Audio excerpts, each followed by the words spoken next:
I told you I had invented the coziest, most delicious, warm winter drink, you would want me to tell you about it, so that's what I'm gonna do.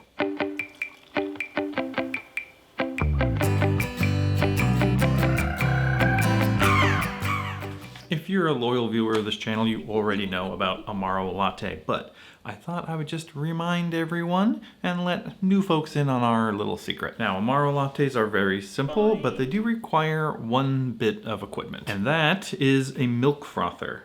I've got this Nespresso one here that I've had for years, but there are various other brands. Looking on Amazon, you could get them anywhere between $35 and maybe $150 if you got a really nice one. Basically, it just heats up the milk a bit, uses this little spring doodad to froth up the milk. Now what we're gonna do is add milk, Amaro, a liqueur that will complement the Amaro, and just a little bar spoon of honey. The milk is for the foam, the Amaro is the fun part. The liqueur is just to add a little complexity and flavor, and the honey will just sweeten up the back end of the drink. If you're using a more bitter Amaro, that really helps counteract that sort of end of the palate bitterness. Now, this is a technique that can accommodate a fair amount of experimentation, but there are a couple of rules, or should I say guidelines. The milk and the honey are pretty much constants. I do use 2% milk. First of all, that's what we have in the house, but also a little more fat in the milk will get you a better foam. But you can use pretty much any Amaro you like, with this one caveat that it can't be over probably 35% alcohol. Above that seems to kill the foam, and it's not so nice.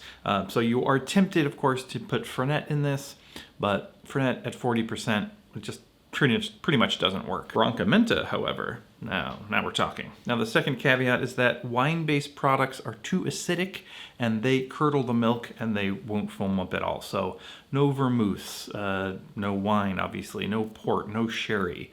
That's also tempting to try, but does not work. Believe me, I've tried. And you can use any liqueur you like to add a little flavor, a little complexity. I try to pick something that sort of complements the Amaro that I'm using, and also coffee and like chocolate liqueur. They sort of go really well with the milk and sort of remind you of a regular latte. Those are pretty good options. I have a couple of favorite recipes that I will put down in the description, but my pal Vino also just made a video where he made 3 very delicious sounding variations. I'll put a link to his video down below. Go watch that if you need some more inspiration. Now today, for fun, I thought I would try a variation that I haven't tried before, but should be pretty delicious. I'm gonna start with this Amaro called Camatti. This one's a little less widespread here in America than some of the others. I had to get it from Astor Wines a while back, but it's pretty delicious. It is from Genova, as they say in Italy. In English, we would call that Genoa, which is in the north of Italy on the coast.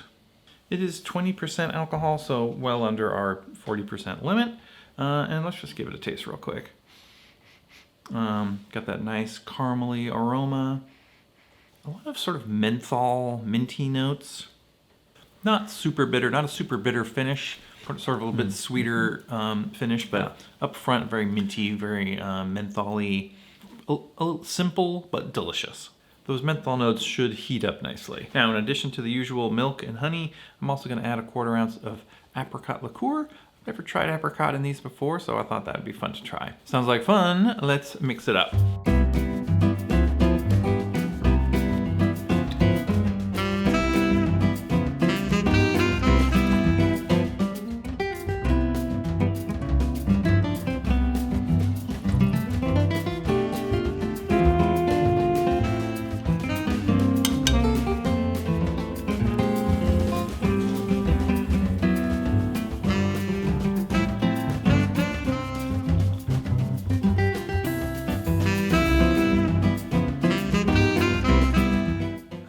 We did it. Our delicious Camatti Amaro.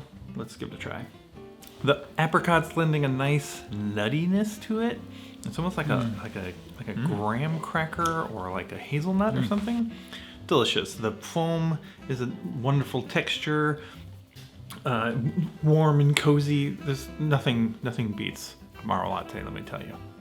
The Camatti isn't super bitter, so like this is maybe a little bit sweeter of a version than, you know, maybe some of the other ones, maybe the Cynar one or something, but yeah, it is such a nice combo. And the great thing about these, of course, is you can try all different Amaros, all different liqueurs. You can leave out the liqueur if you want. I could have left out the honey in this maybe because, you know, this isn't all that bitter, but lovely. Okay, that's all I got. I just wanted to remind you about Amaro Lattes. I probably should have made this video a little earlier in December, get ready for Christmas, but whatever, I was busy, so I didn't do it. Anyway, this drink is good all winter long, so this is your reminder to go and make one. If you have any good variations that you want to let me know about, put them down in the comments. In the meantime, thanks for watching, and we'll see you next time.